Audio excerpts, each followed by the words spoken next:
Muy buenos días. Este día vamos a comenzar con un pequeño o un breve proceso que vamos a realizar acerca de la plataforma Try Hack Me.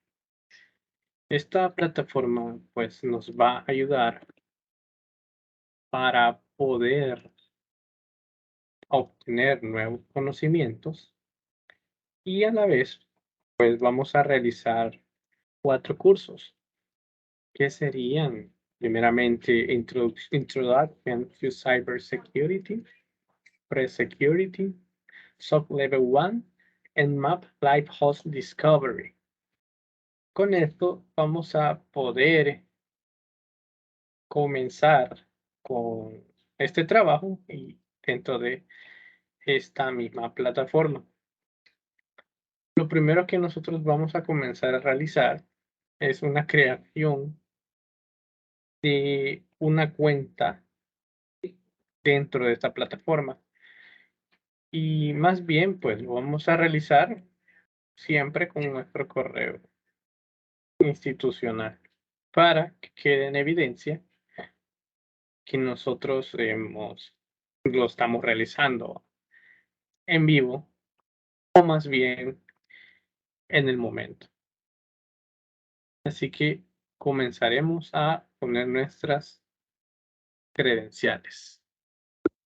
Bueno, en este caso, pues nosotros como siempre aprovechamos todos los recursos que nosotros tenemos y vamos a ingresar siempre con nuestra máquina. Dentro de la máquina virtual vamos a realizar este mismo curso.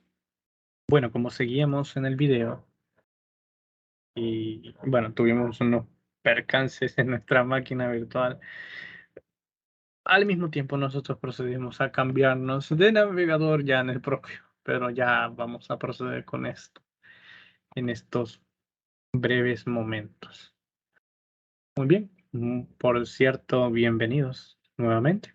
Vamos a proceder con este video y verificar y probar pues la página web de Try Hack Me, como previamente habíamos mencionado. Por lo tanto, bienvenidos. Mi nombre es Miguel Portillo. Estamos cursando la preespecialidad de ciberseguridad. Para proceder con este tema, ya estamos dentro de la página. Vamos a ingresar con nuestro correo electrónico institucional, por cierto. Y asimismo proceder con la ejecución de los 4 cursos. Muy bien. Pues prácticamente nosotros vamos a unirnos con nuestro correo institucional. Siempre vamos a poner un alias, miguel.portillo. Una contraseña, pues, como nosotros realizamos y tenemos la cultura de tratar de realizar una contraseña que sea fuerte y que ningún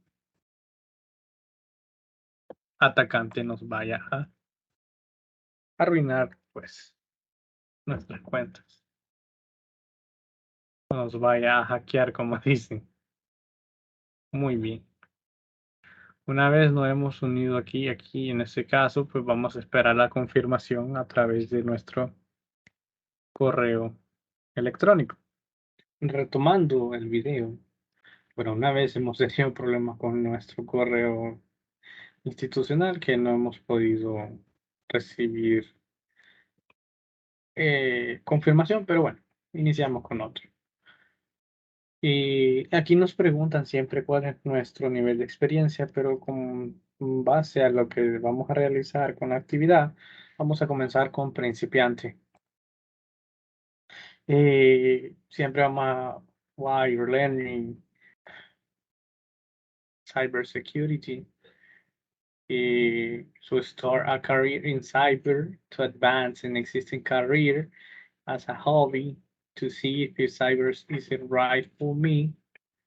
Why are you learning cybersecurity? Well, in this situation, we start this career. You should be a good engineer to be safe or something like to encourage myself and also be part of this world of cybersecurity. Okay, let's start right now and we continue with this. Well, y aquí lo que vamos a hacer es lo siguiente. Ante todo, vamos a realizar, bueno, prácticamente veo aquí que se basan en niveles. Y como previamente habíamos hablado de que íbamos a ingresar con pre-security.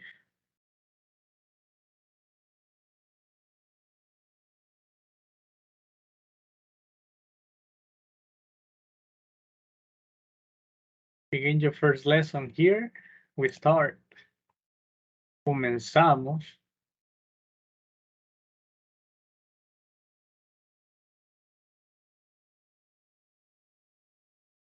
Y nada, pues tenemos que comenzar esto y realizar lo más pronto posible las actividades. Solo para validar, este es mi profile. Y en base a esto vamos a comenzar los cursos.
Bueno, comenzamos mejor con este primero, que ese era el primero, que era Introducción to Cybersecurity.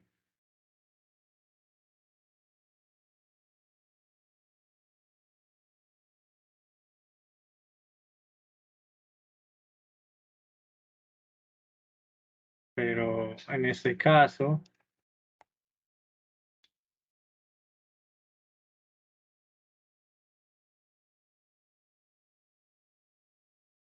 solo estamos como investigando de qué se trata esta plataforma.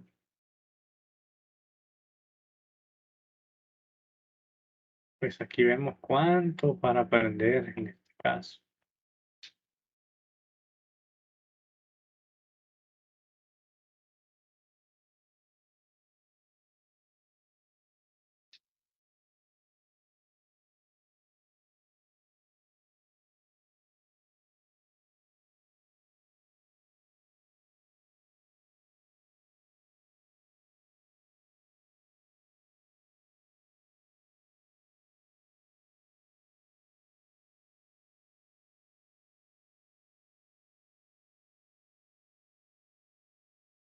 Bueno, comenzaremos con la first machine. Si nosotros validamos acá, nosotros tenemos una máquina, creo que una máquina virtual para usar ataques, por lo visto. Y dice, before going into cybersecurity careers, and what offense security is, let's get you hacking, and yeah, it is illegal. All our exercises are fake simulation. Recordando que esto, pues prácticamente solo es una simulación, ¿ok? No es totalmente real, pero solamente es para seguir los pasos. Y como número 1, pues vamos a comenzar el paso número 1 abriendo la terminal.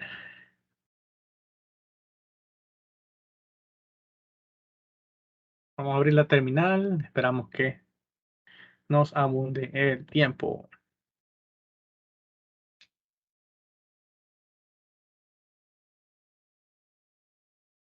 Muy bien. Está conectando. Ok. Y una terminal también conocida como línea de comandos nos permite interactuar con una computadora sin usar interfaz de gráfica de usuario. Ok. En la máquina abrimos la terminal usando el icono. Ok.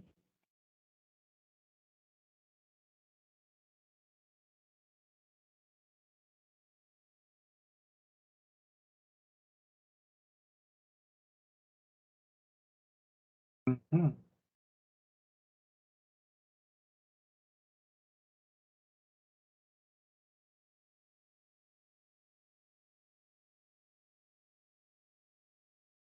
Lo estamos viendo. Vamos a ver de qué se tratará.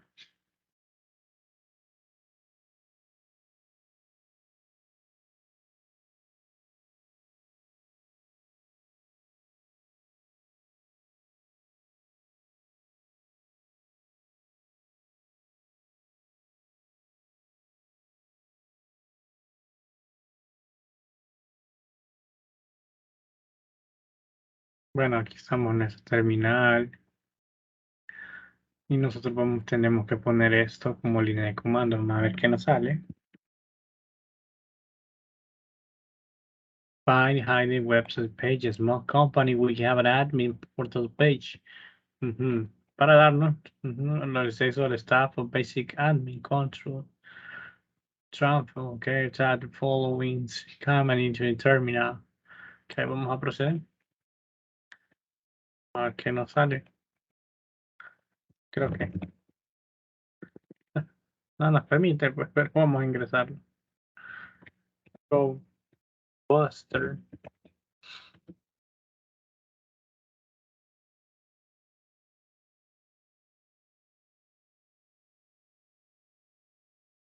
Tenemos el protocolo.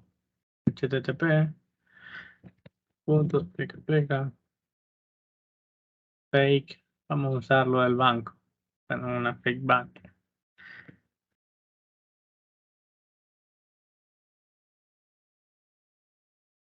/w list.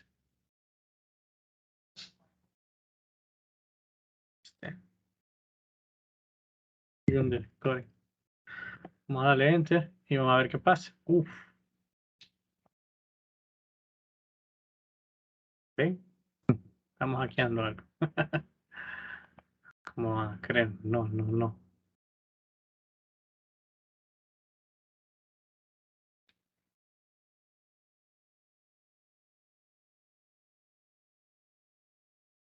Muy bien, hemos realizado el primer para encontrar un archivo oculto. En este caso.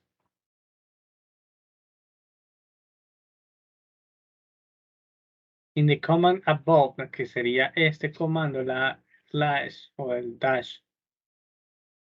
O sea, el guión U es usado para un escaneo en la web. Y la W, pues toma una lista de palabras dentro de las páginas ocultas.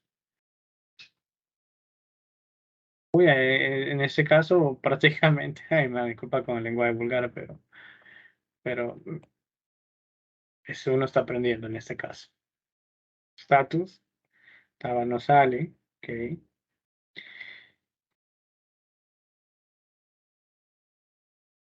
Vamos a darle clic aquí.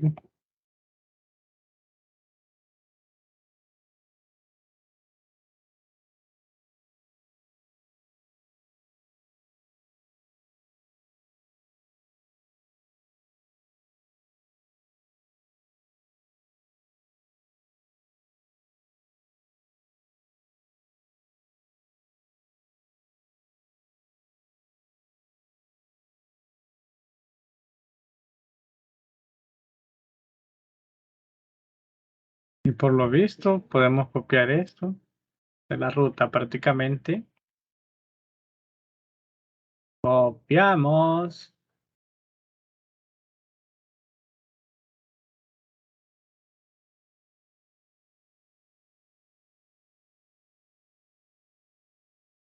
Y prácticamente este sería el slash in de la máquina.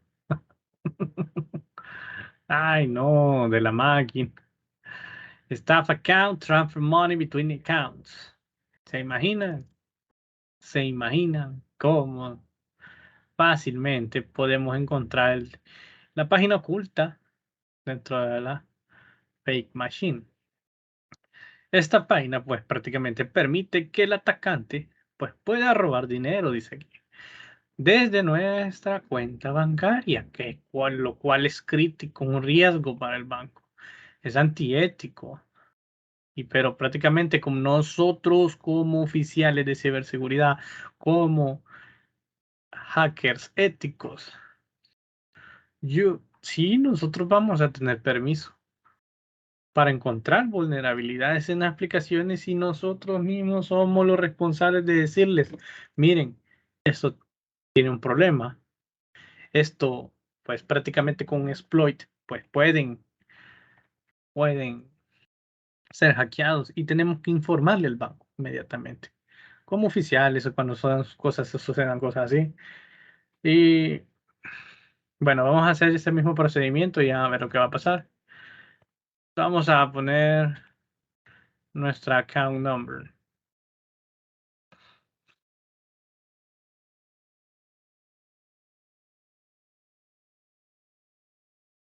Mi cuenta bancaria se supone que aquí dice 8881. Van a ver qué fácil muchas veces los atacantes pueden transferirse dinero. Nos vamos a mandar dinero, vamos a ver qué pasa. Y ya vieron, success.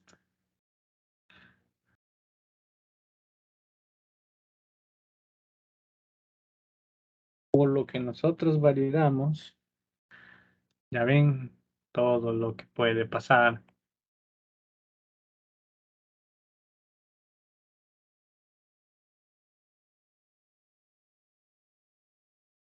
Una hemos transferido. Miren, ¿cómo es posible? Ya no, ya solo tenemos eso. Hasta nos da la transferencia de referencia. Ahora nos vamos a enviar. Bueno, según esto hay que montar.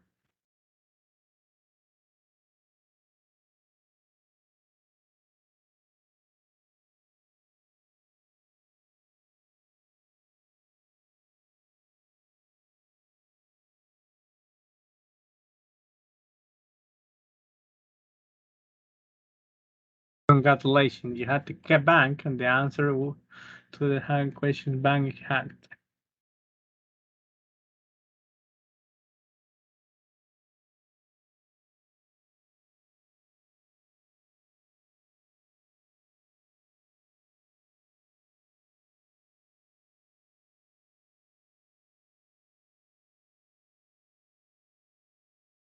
Bueno, vamos a copiar esto y lo vamos a pegar aquí.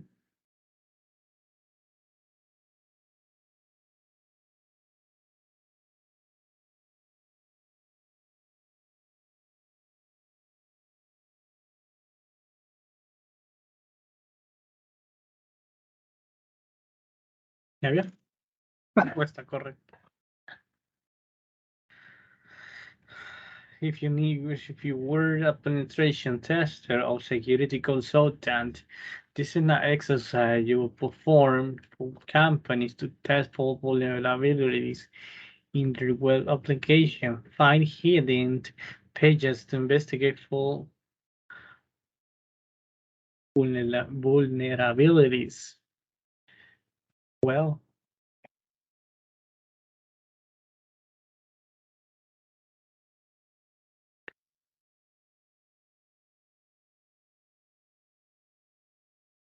bueno, seguimos.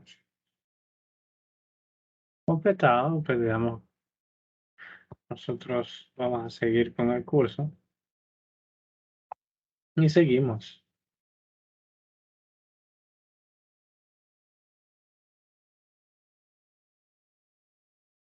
La diferencia entre seguridad ofensiva, más que todo, ¿qué es la seguridad ofensiva? The short offensive security is the process of breaking into computer systems, exploiting software bugs, and finding loopholes in application to gain unauthorized access to them. ¿Qué vamos a apagar esto? Y después seguimos. Si hubiera hacker, vamos a tratar de botar un hacker. Aquí.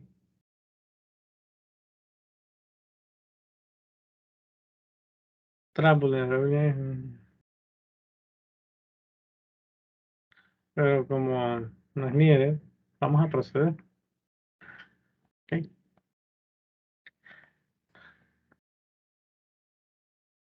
How can I start learning? People often wonder how others become hackers, security consultants, or defenders, security analysis, fighting cybercrime. And answer is simple. Break it down. Learn the areas of cybersecurity. You're interested. If you're interested in and regularly practice using hands-on exercise and building and habit of learning a little bit each day. Try hack me. Well, pero aquí nosotros vemos prácticamente lo que nos brinda esta página. Pues, what careers are there? Their cyber careers rules goes into the more deep, more about the different career in cyber. However, here is a short description of a few open security roles. Hay muchos roles como eh, penetration tester, red timer o security engineer. Muy bien, seguimos. Prácticamente nosotros ya avanzamos con esto. Aunque nos piden siempre,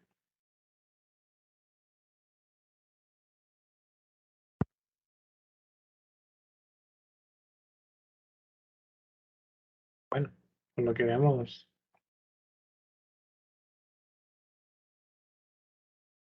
pues nos pide que paguemos, pero como nosotros no vamos a hacer eso.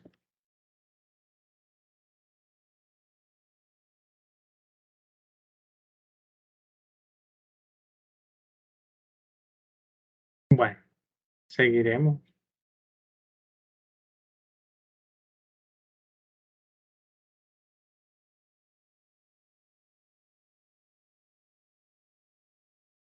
Seguiremos hasta terminarlo y nosotros recuerden que esto nos brinda un certificado al final de cada curso. Pero como ya no nos da, bueno, esto es lo que hemos hecho. Miren, ¿atrevemos a pagar o no?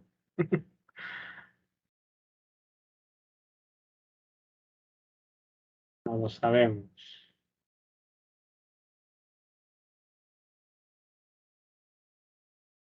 Bueno,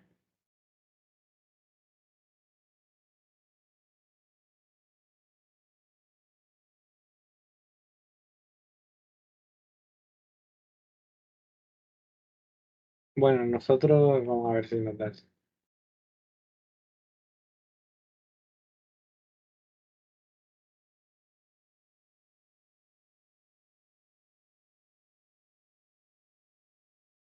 Bueno, por lo menos nos da esto. No vamos a volver. Intro to digital forensic. Vamos a inicializar esto. Siempre recordándole que estamos en la introducción to cyber security. ¿Ok? Siempre. Bueno, en esta tarde vamos a verificar el tema de la Intro to Digital Forensic. Y nosotros hemos visto acá un poco acerca de cómo, cómo las escenas forenses la, digamos, toda la introducción digital. Y nosotros podemos ver aquí que cómo cómo se manejan como tal las escenas de crímenes. Por lo tanto, vamos a verificar un poco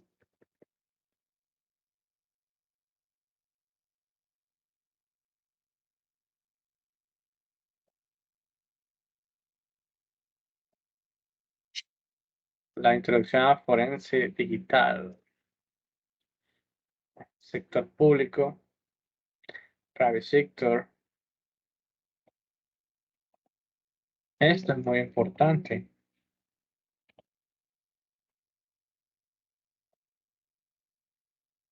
ya que las investigaciones del sector público se refieren a investigaciones llevadas a cabo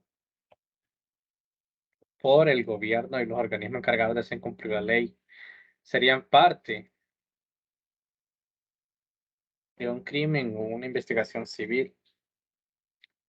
Por lo tanto, las investigaciones del sector privado se refieren a las investigaciones realizadas por personas jurídicas mediante asignación de un investigador privado.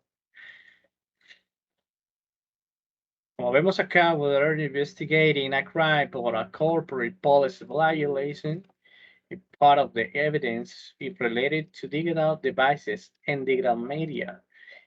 This is where digital forensic comes into play and tries to establish what happened. Without training digital forensic investigator, it won't be possible to process any digital evidence properly. Y como nosotros vamos a responder la siguiente pregunta, que consider the desk in the photo above, que tenemos aquí la foto, in addition to the smartphone, camera, and the seated car, what would be interested for digital forensic? Pues, ¿qué sería? Esta es la pregunta clave, como nosotros podemos ver. ¿Qué sería interesante para el análisis forense? Pues, ¿qué podemos considerar? ¿Cómo nos asumimos que lo más interesante es, como podemos ver, we can quickly see the digital devices that might be of interest to an investigation. ¿Qué sería interesante? We notice that a tablet, smartphone, Aquí está la respuesta. Desktop computer. Any of the devices might contain a drop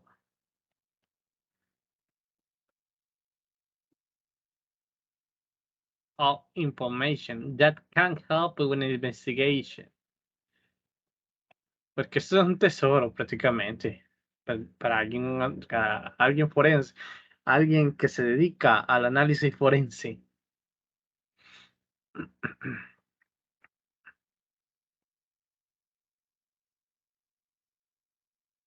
Pero bueno, vamos a poner tablet o laptop o desktop computers.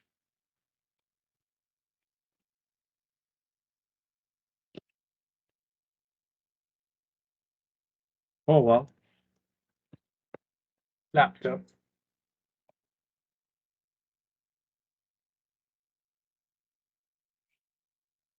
Veamos acá.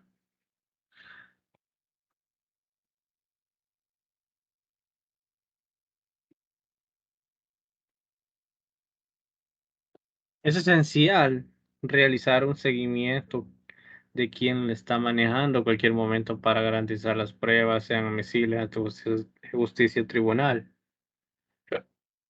¿Cuál es el nombre de la documentación que ayudaría a establecer eso? Bueno, veamos. As a digital forensic investigator, the time similar to the one shown, imagine boat get acquired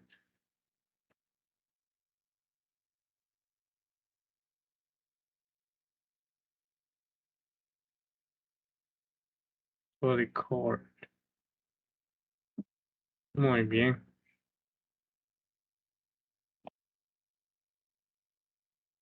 Leyendo siempre, estamos leyendo el ejemplo práctico.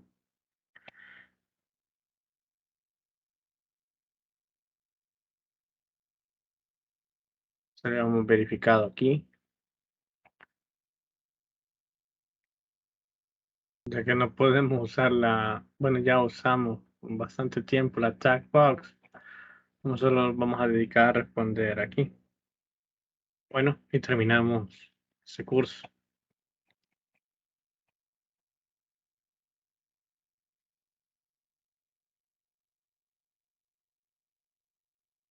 Y seguimos con la dashboard. Seguimos con esta dashboard.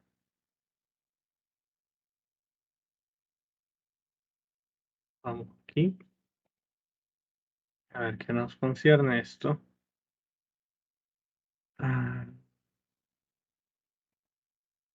Página principal.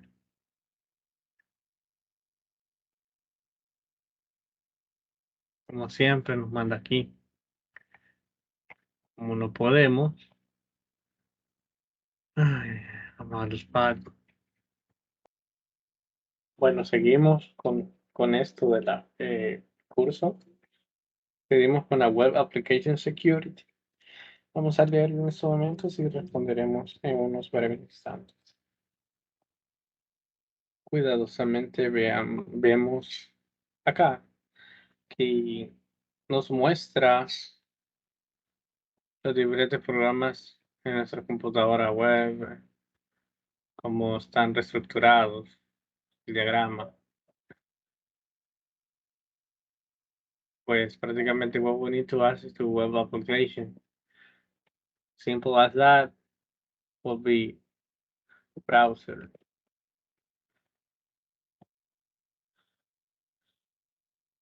Seguimos con esto y leeremos en este caso. Como ya lo hemos leído en esta aplicación, pues vamos a responder a las interrogantes. Seguimos con el siguiente tema. Son ejercicios prácticos. Vamos a ver la mitad aquí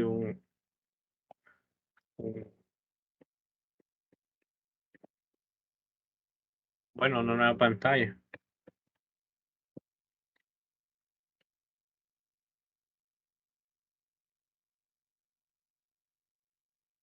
Vamos acá que lo que estamos leyendo, pues veamos el sitio. Ok, investigamos el inventario, los envíos planeados, nuestra actividad. Ok. Como hemos validado la información, en qué consiste y todo.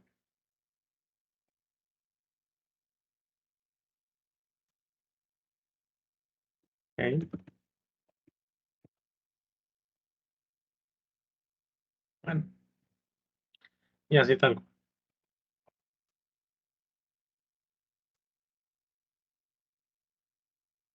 Seguimos con nuestras actividades, nuestras acciones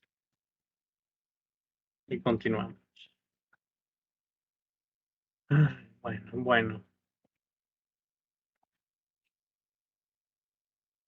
Primero ya no podemos continuar porque ya queda como evidencia que siempre hay que pagar.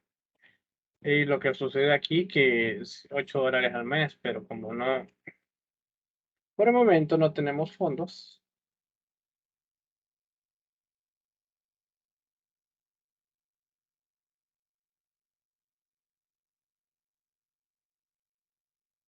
así que hasta aquí quedaría primeramente con el, el tema de Introduction to Cybersecurity. Continuaremos con Pre-Security en estos momentos. Vamos a validar qué curso nos permite realizar. Bueno, este no, porque está con paga.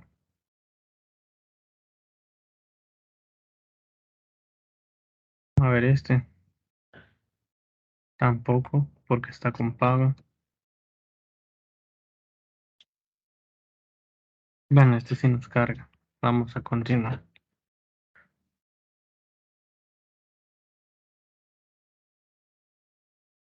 Vamos a ver este video.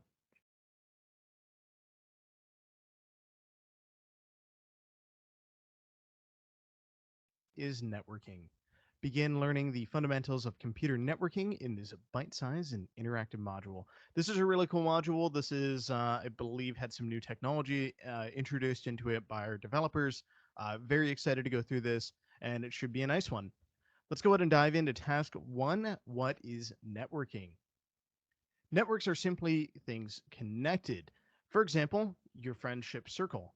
You are all connected because of similar interests, hobbies, skills, and different sorts of things. And this is sort of where the term networking comes from if you are doing job hunting or other things like that, is you know someone who knows someone, things like that. Networks can be found in all walks of life. A city's public transportation system, the London Tube, is a great example of this because it is a very well interconnected network, and it's a very big one too. Infrastructure such as the national power grid for electricity, another very important network. Meeting and greeting your neighbors, again, kind of more of a safety network in that case. The postal system for sending letters and parcels, and so on and so forth. You can see networks everywhere in your life, and they're very, very important concepts. But more specifically, in computing, networking is the same idea, just dispersed to technological devices. Take your phone as an example. The reason that you have it is to access things, because if it didn't do anything, it'd be kind of like an old, I don't know, an old Palm Pilot or an old PDA where, it's not that much good. It may be a calculator, disputing the claim that your teacher would say that you wouldn't have a calculator carried around in your pocket all the time. But you can see the importance of networks. We'll cover how these devices communicate with each other and the rules that follow. In computing, a network can be formed by anywhere from 2 devices to billions, so it doesn't really matter as long as it's more than, or 2 or more. These devices include everything from your laptop and phone to security cameras, traffic lights, and even farming. Networks are integrated into our everyday life, be it gathering data for the weather, delivering electricity to homes, or even determining who has the right way at a road. Right of way, rather. Because networks are so embedded in the modern day, networking is an essential concept to grasp in cybersecurity. Take the diagram below as an example. Alice, Bob, and Jim have formed their own network. We'll come onto this a bit later. Or we'll talk about this a little bit later on, so you can see just a basic network. Networks come in all shapes and sizes, which is something that we'll also come on to discuss throughout this module. Let's go ahead and dive into the question. What is the key term for devices that are connected together? That is a network. And there we go. We'll go ahead and close that. Lo And let's go ahead and logramos. go into task 2. What is the internet? Now that we've learned what a network is and how one is defined in computing, just devices that are connected, let's explore the internet. The internet is one gigantic network that consists of many, many small networks within itself. Using our example from the previous task, let's now imagine that Alice made some new friends named Zane and Toby that she wants to introduce to Bob and Jim. This is starting to sound like an office reference. The problem is that Alice is the only person who speaks the same language as Zane and Toby, so Alice will have to be the messenger. And you can see that Alice is here in the middle, where she's the messenger for these two. Because Alice can speak both languages, they can communicate to one another through Alice, forming a new network.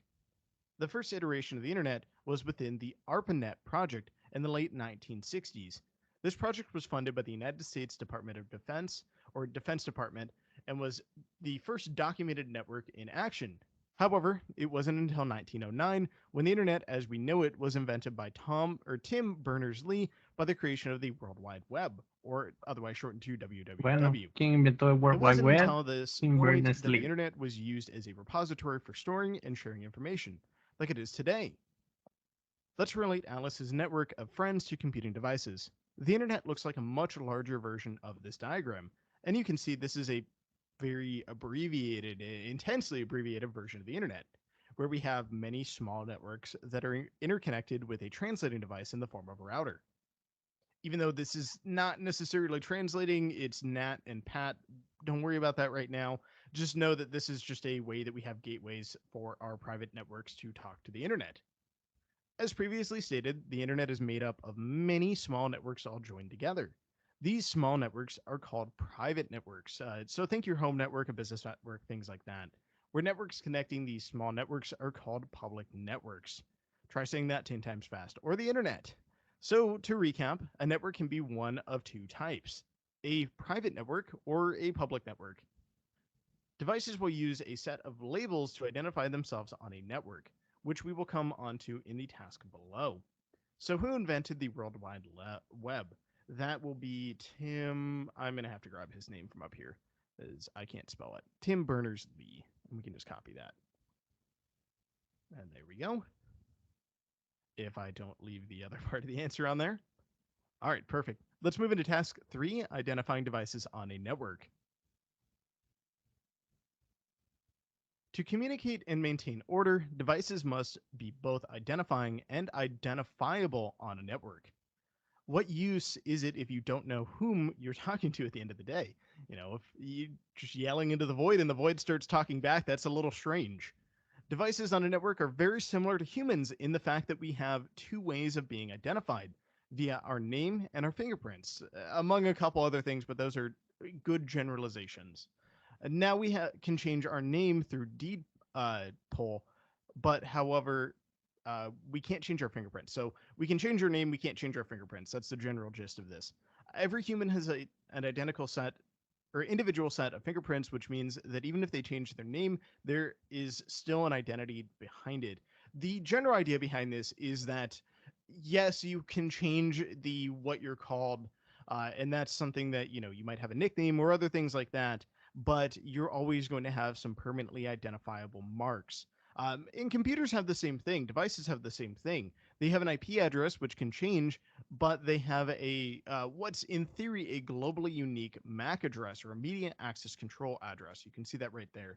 Think of it, it's kind of similar to a serial number, but these are all standardized.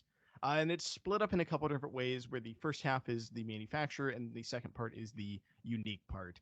I won't go too far into this, but just know that while you can be called different things, your MAC address is generally, in theory, globally unique. IP addresses.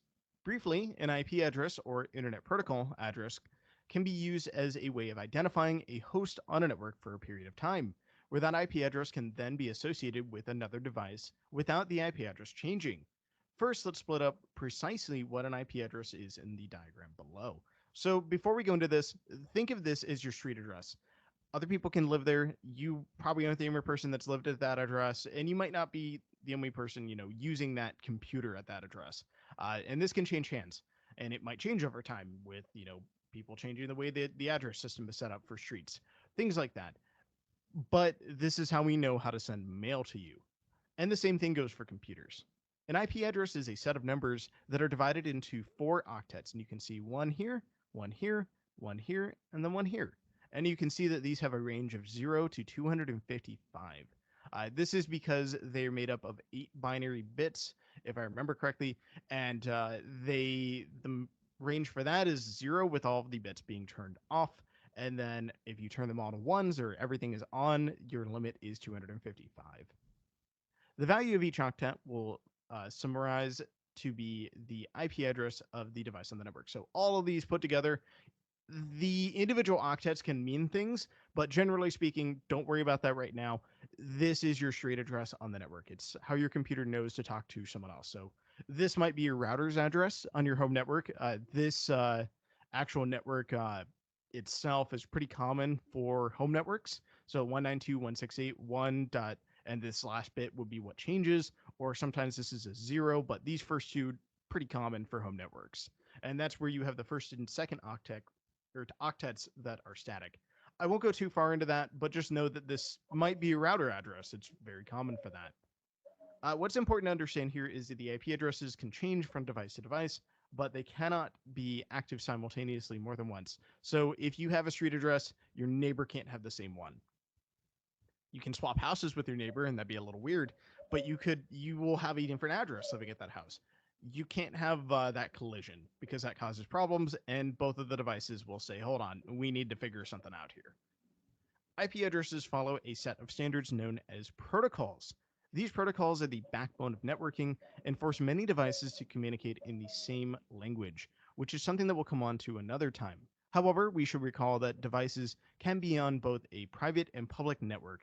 Depending on where they are will determine the type of IP address they have, a public or private IP address. So real quick, there was a note in here. Protocols. So the reason that we have that and the reason that we all use the same language, metaphorically speaking, to talk to each other over the internet is because when the internet first came out, we had a bunch of different protocols, and sort of like trying to talk to a bunch of different people that don't speak the same language doesn't really work out. You can kind of get the general gist, but the communication just doesn't happen. So we established these protocols, and they were something that were much more solidified with the creation of Wi-Fi. Definitely something that if you're interested in learning a little bit more, the Wikipedia page has a great summary of why this is important. But generally speaking, we have to have rules. Otherwise, a lot of device manufacturers like Microsoft and HP, IBM, you go on, name whatever one you want, they'll just make their own and claim it's the fastest. And the other devices won't work with it because they want you to buy their device. So just keep that in mind. That is why we have protocols that force everyone to use the same standardized communication. A public address is used to identify the device on the internet, whereas a private address is used to identify a device amongst other devices.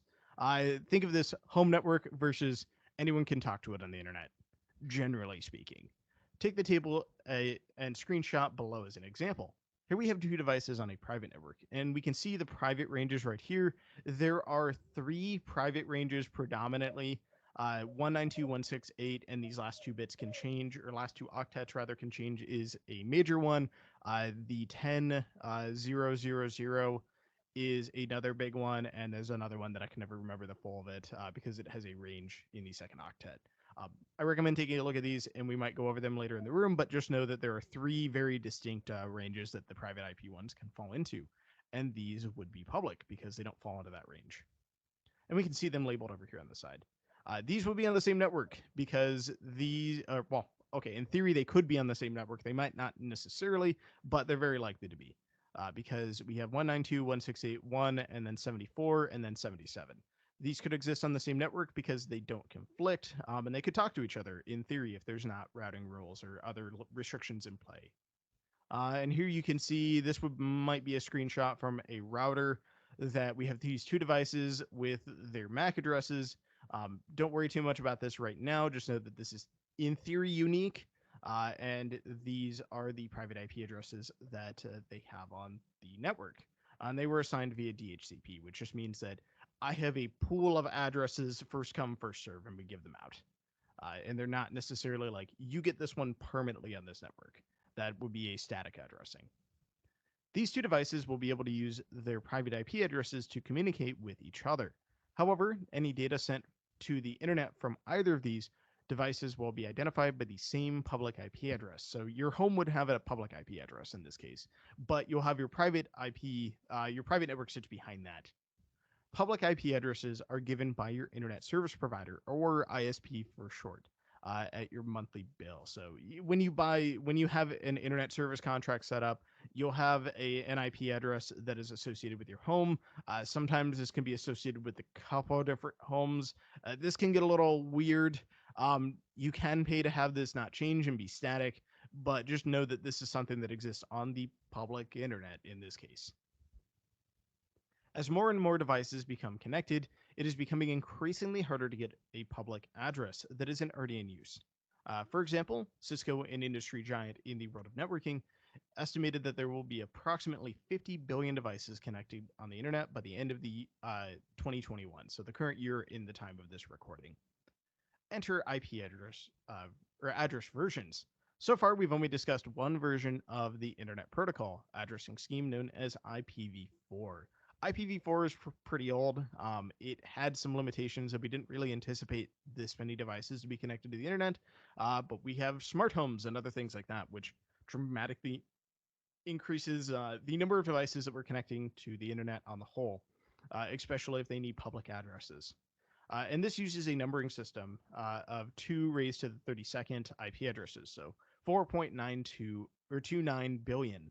So you can see why there's a shortage because we have more devices that are connected to the public internet than we have available for IPv4 addresses. IPv6 is a relatively new iteration of the Internet Protocol addressing scheme to help tackle this issue.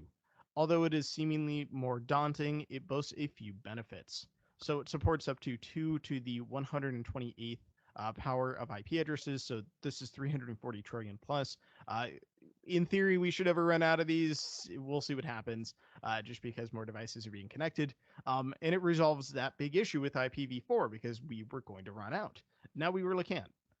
More efficient due to more or new methodologies. So there's a bunch of new technologies that were introduced in this. Don't worry too much about knowing this. Just know that in general, IPv6 has a bunch of cool new shiny features. And you can see there's a comparison of those two addresses. So within IPv4, we had these 4 octets, and this is a lot longer. I won't go too much into detail, just know that IPv6 exists. This is not as common to see on home networks. Generally speaking, you need to know about this, just that it exists. And once you get further into penetration testing or defense, knowing that IPv6 is another way that things can talk to each other, that's just another thing to be aware of. So that's all you need to know at this point in time. Just focus on IPv6, and this is going to be where most everybody focuses nowadays anyhow. Let's go ahead and talk about MAC addresses. Devices on a network will all have a physical network interface, which is a microchip board found on the device's motherboard.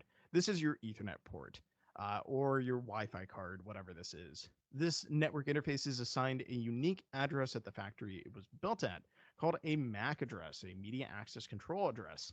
This is referred to as burnt in quotation marks. This is because in theory it can't be changed. You can do spoofing and other things with this. Don't worry about that too much right now. Just know, again, this is in theory globally unique. And the odds that you're going to have 2 devices on the same network that have the same MAC, very, very, very, very infinitesimally small chance. Big businesses can run into this every once in a while, but it's pretty rare.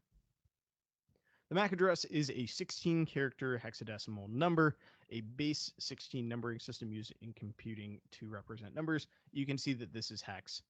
base 16, where it rolls over from 9 and it starts A, B, C, D, E, and then F is the last one. And you can see that this is an example of a MAC address here, where it is 6 groups of 2 of these. The first 6 characters represent the company that made it, so right here, that made the networking interface, and the last 6 is, in theory, a unique number. So, and you can see that broken apart down here. However, an interesting thing with MAC addresses is that they can be faked or spoofed, as I mentioned before. This spoofing occurs when a network device pretends to identify as another by using its MAC address. When this happens, it can often break poorly implemented security designs that assume devices talking on a network are trustworthy because they're not. Don't worry too much about this. This is more of a situation of just know about this. It's not something too major, and you'll come across it later on in your security career. Take the following example. A firewall is configured to allow any communication going to and from the MAC address of the administrator. If the device were to pretend or spoof this MAC address, this firewall would now think that it is receiving communication from the administrator. Bueno, prácticamente terminamos. So places such as cafes, coffee shops, and hotels allow. Terminamos.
Perdón.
Bueno, y una vez más completamos el siguiente curso.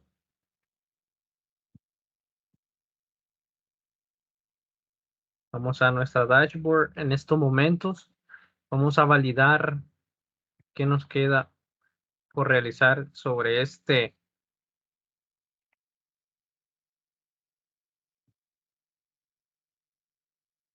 Bueno, es de paga también.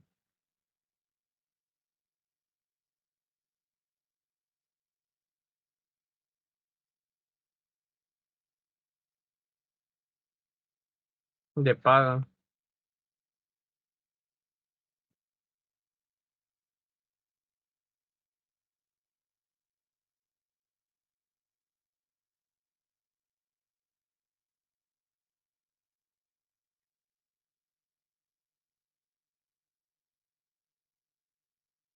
Sigamos buscando.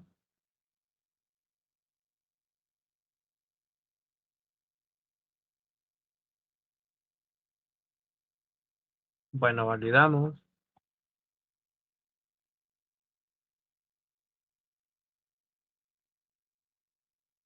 Bueno, es de paga.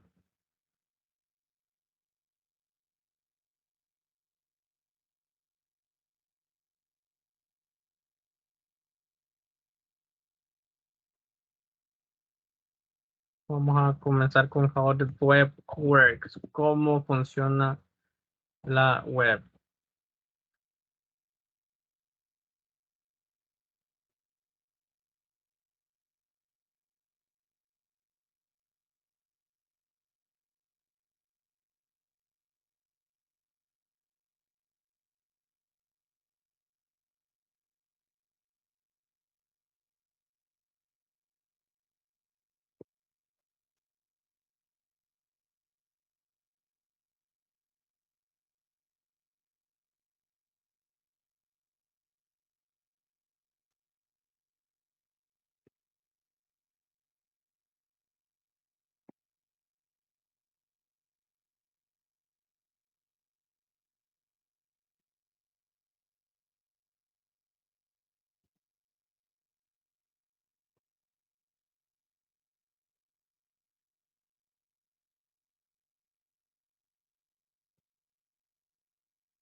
Hey everyone, welcome back to another video here on Try Hack Me. I'm John, and today we're going to be taking a look at the room DNS in detail. Learn how DNS works and how it helps you access internet services. That being said, let's go ahead and dive into task 1. What is DNS? DNS, the domain name system, provides a simple way for us to communicate with the devices on the internet without remembering complex numbers. Much like every house has a unique address for sending mail directly to it, every computer on the internet has its own unique address to communicate with, called an IP address.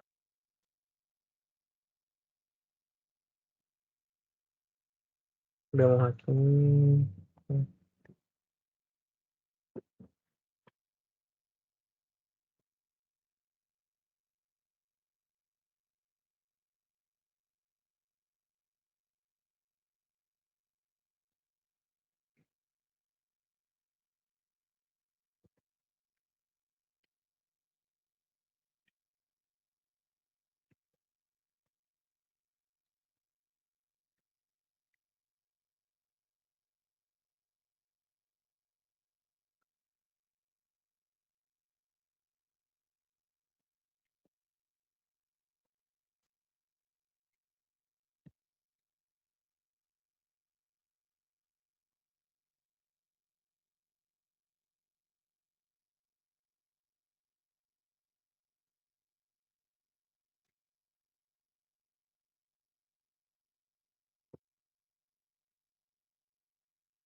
Terminamos otro nuevo curso más.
Hey everyone, welcome back to another video here on Try Hack Me. I'm John, and today we're going to be taking a look at the room HTTP in detail. Learn about how you request content from a web server using the HTTP protocol. And if you watched the DNS in detail room, I spoke a little bit to this previously. However, we don't have to worry about that too much quite yet. Let's go ahead and move into task 1. What is HTTP or HTTPS? What is HTTP? Hypertext Transfer Protocol. HTTP is what's used whenever you view a website. Developed by Tim Berners-Lee and his team between 1989 and 1981, HTTP is a set of rules used for communicating with web servers for the transmitting of web page data, whether it is HTML, images, videos, and so on and so forth. How about the secure version? HTTPS is the secure version of HTTP. HTTPS data is encrypted, so it not only stops people from seeing the data you are receiving and sending, but it also gives some assurances that you're talking to the correct web server and not something impersonating it, because there's a signature field there. Don't worry too much about that. Just know that there are systems built in there just to make sure that this is as safe as it can be. Answer the questions below. What does HTTP stand for? That stands for Hypertext Transfer Protocol. And there we go. What does the S in HTTPS stand for? That'll be secure. On the mock web page on the right, there's an issue. Once you found it, click on it. What is the challenge flag? So let's see. The biggest thing that's jumping out here is the SOC. That's indicating that it's not secure because it's HTTP. That is a security issue. So we can go ahead and highlight this, and don't worry if this is a little bit small.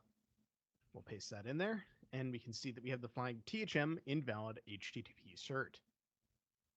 And there we go. Let's move into task 2, requests and responses. When we access a website, your browser will need to make requests to a web server for the assets such as HTML, images, and to download the responses. Before that, you need to tell the browser specifically how and where to access these resources. This is where URLs will help. What is a URL? Short for Uniform Resource Locator. If you've used the internet, you've used a URL before. A URL is predominantly an instruction on how to access a resource on the internet. The below image shows what a URL looks like with all of its features.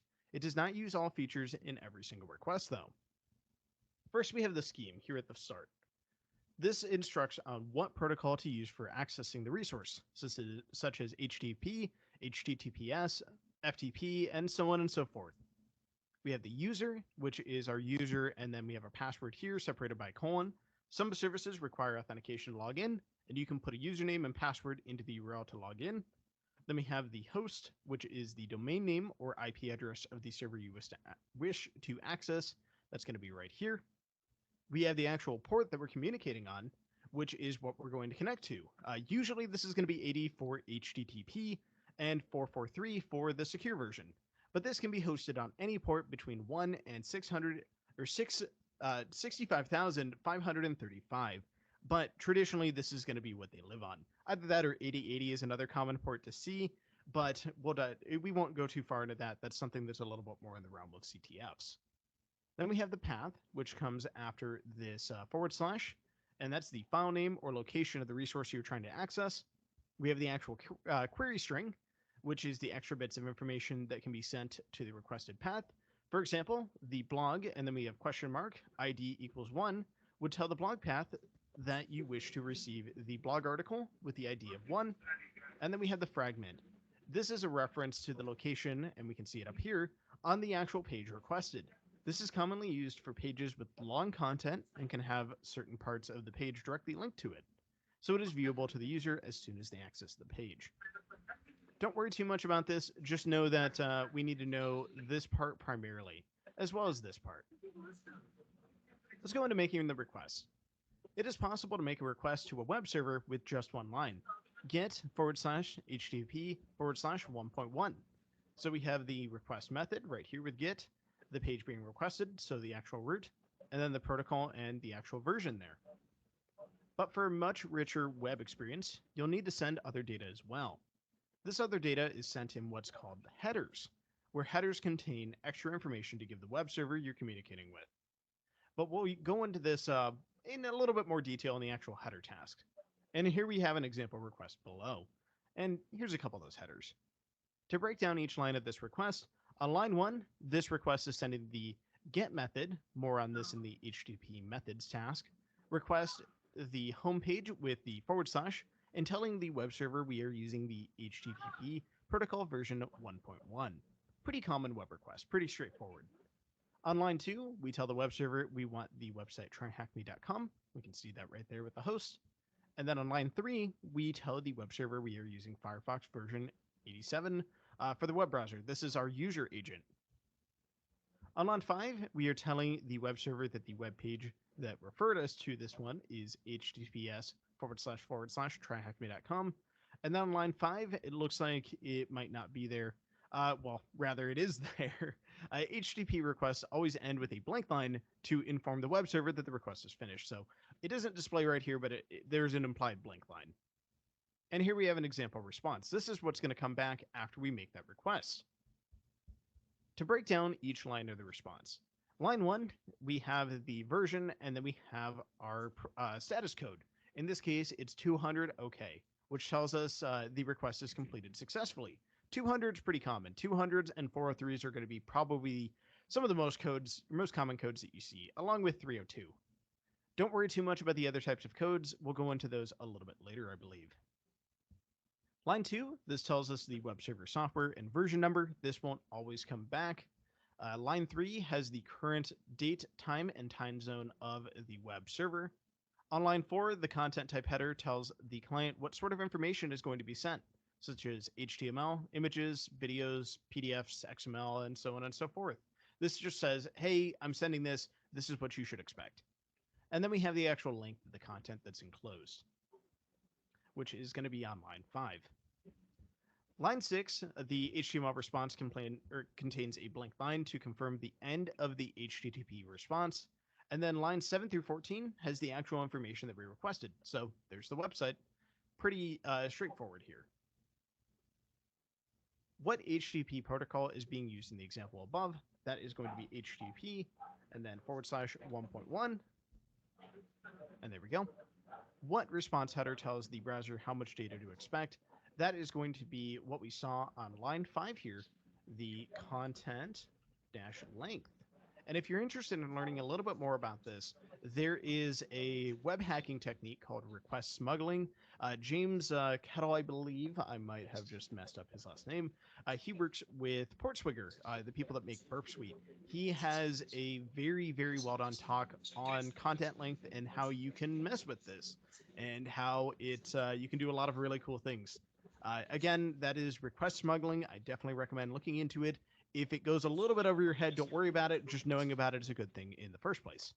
That being said, let's move into task 3, HTTP methods. HTTP methods are a way for the client to show their intended action when making an HTTP request.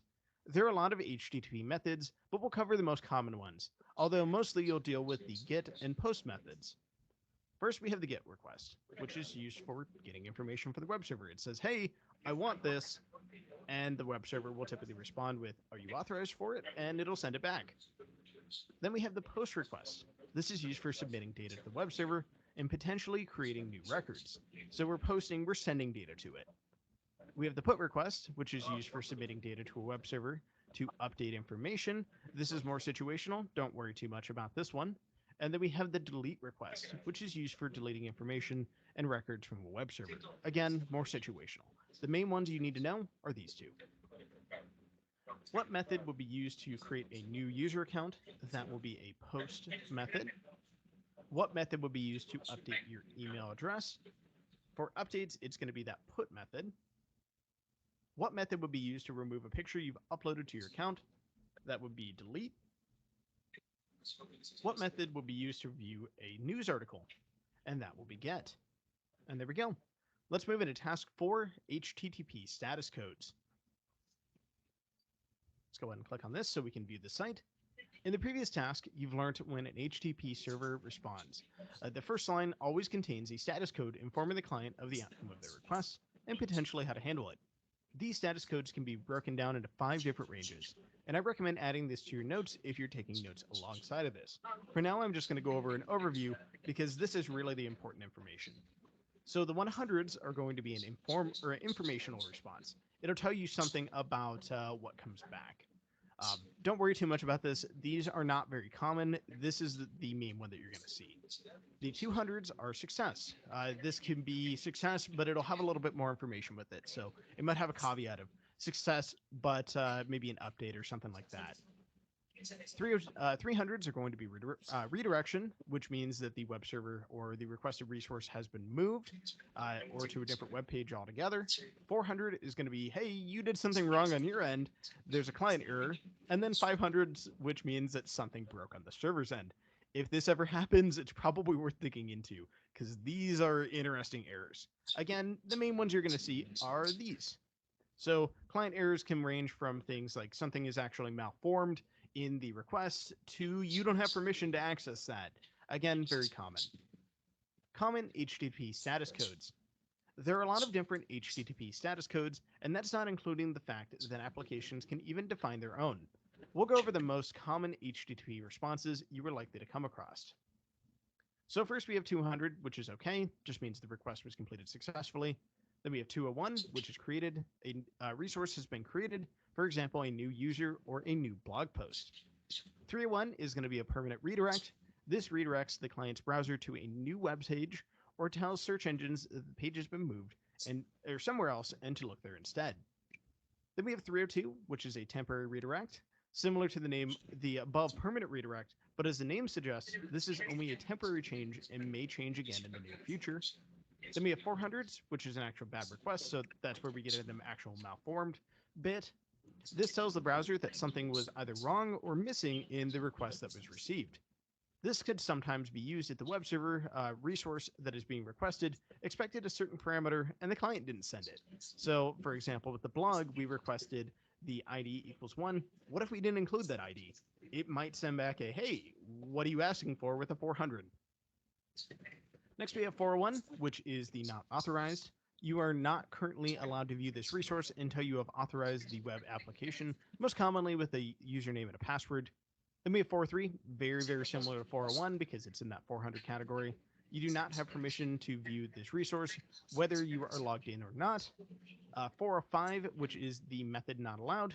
This resource does not allow this method request. So, for example, you send a GET request to a resource for creating an account. When it was expecting a POST request instead, it's going to say, hey, what are you doing? And it'll send back a 405 error. Next, we have the 404 page request. The page/resource you requested does not exist. Then we have 500, the internal service error. This is a very interesting one. Keep an eye out for this one. The server has encountered some kind of error with your request, and it doesn't know how to handle it properly. This can usually be indicative of a deeper problem or something has gone very wrong. And then we have 503, service unavailable. The server cannot handle your request as it's either overloaded or down for maintenance. I recommend taking this block along with the block above it and put those into your notes. Just really good to start memorizing, especially if you're going into web hacking. Click the View Site button on the top right, which we've already done, to see some of these HTTP status messages in the browser. And we can see that we have a couple example ones here. So first we have 403, which is forbidden. 404, it's not there. And then 503, it's temporarily unavailable. What response code might you receive if you've created a new user or blog post article? That'll be 201 created. What response code might you receive if you've tried to access a page that doesn't exist? That will be the good old 404 error. What response code might you receive if the web server cannot access its database and the application crashes? Not great. That should be, I believe, a 500 error. Maybe not. Let's see. Let's try 503 for that. And there we go. And what response code might you receive if you try to edit your profile without logging in first? That should be, I believe, a 401. Let's double check. Not authorized, so we need to log in. We'll go ahead and submit that. And there we go. Let's move into task 5, headers. Headers are additional bits of data you can send to the web server when making requests. Although no headers are strictly required when making an HTTP request, you'll find it difficult to view the website properly otherwise. Common request headers. These headers are sent from the client, usually a browser, to the server. First, we have the host header. Some web servers host multiple websites, so providing the host headers, by providing it, you can tell it which one you require. Otherwise, you'll just receive the default website for that server. Next, we have the user agent. This is your browser software and the version number. Telling the web server your browser software helps it format the website properly for your browser. And some elements of HTML, JavaScript, and CSS are only available in certain browsers. This mostly comes up when Internet Explorer, as much as it shouldn't exist still, gets in the mix. Internet Explorer doesn't support a lot of things and isn't very well kept up. If you look up Internet Explorer compatibility issues, you should find plenty of them. Esto, Just look through that. It'll give you a good idea of why this is really important.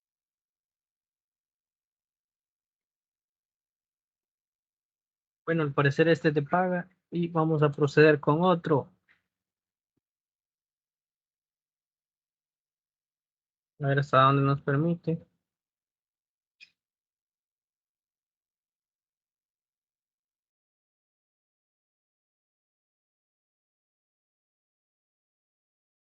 Continuaremos en el otro video.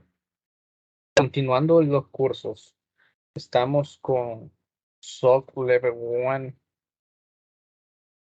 que prácticamente vamos a verificar los preanálisis, los monitoreos que nos avalan a nosotros como oficiales de ciberseguridad, y así monitorear, investigar alertas, configurar y administrar herramientas de seguridad, implementar y desarrollar los IDs, las firmas de IDs también, y escalar los incidentes. Vamos a verificar también, tal vez estén disponibles los cursos.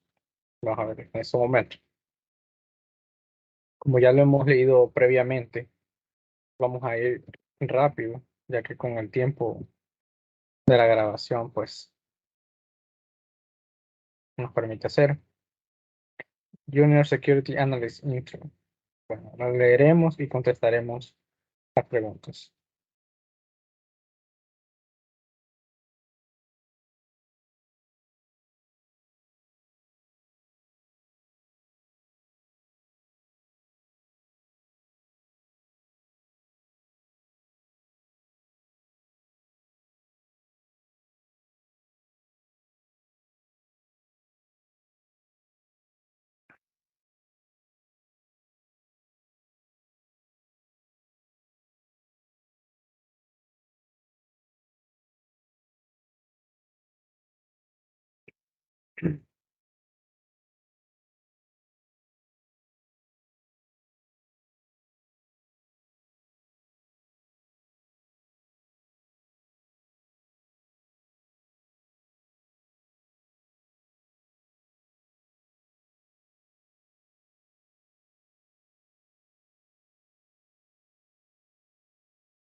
Un momento que se me apagó la compu. ¿Cómo fue?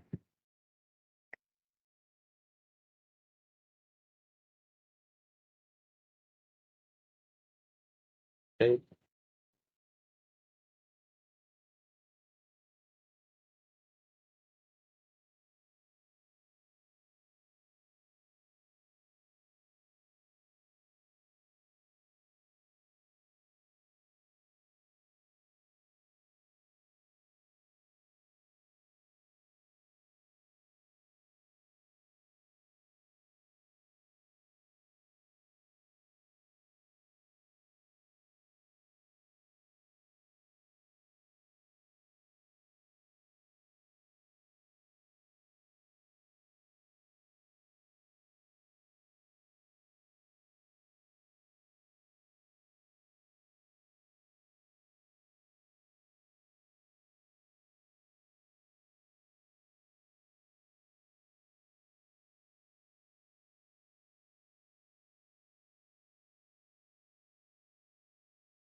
Bueno, en estos momentos ya validamos y terminamos este curso.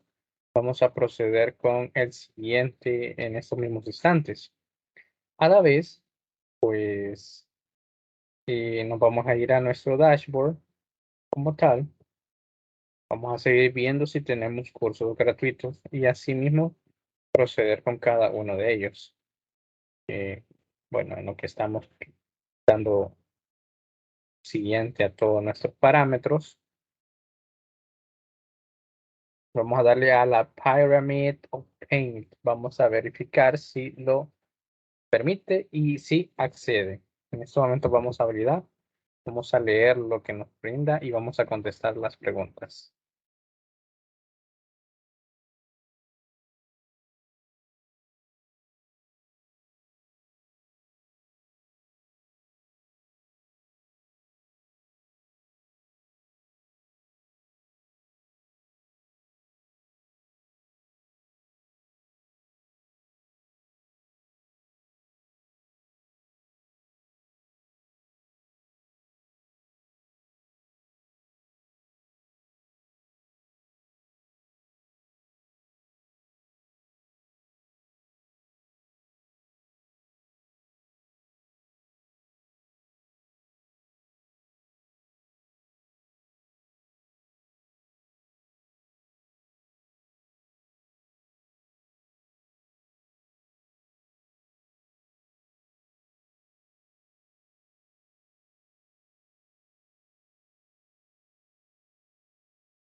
Muy bien, en estos instantes ya y completamos el curso de la pirámide del dolor, que nosotros lo conocemos como para verificar todas las vulnerabilidades desde un protocolo hasta un hash.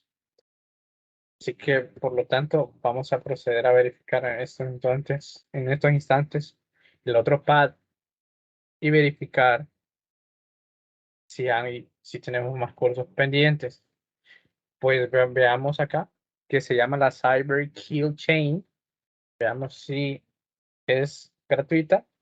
Al parecer no, es de paga. Así que, continuando, vamos a buscar la que es gratuita por acá. Cyber Threat Intelligence.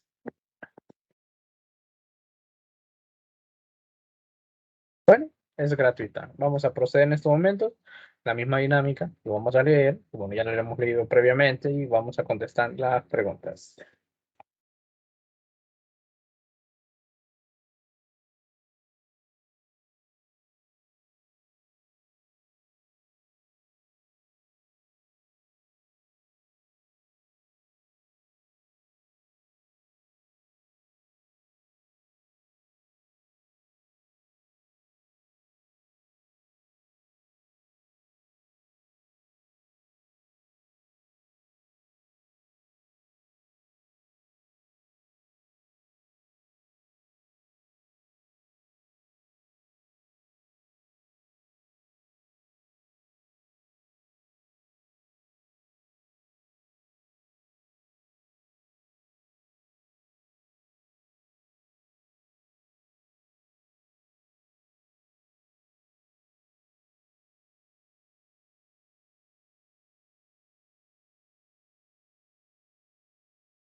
Bueno, en estos momentos también finalizamos y culminamos este curso. Vamos a proceder con el otro y siempre verificando los pasos a seguir, ya sea para la plataforma gratuita en este caso. Continuamos con el otro video.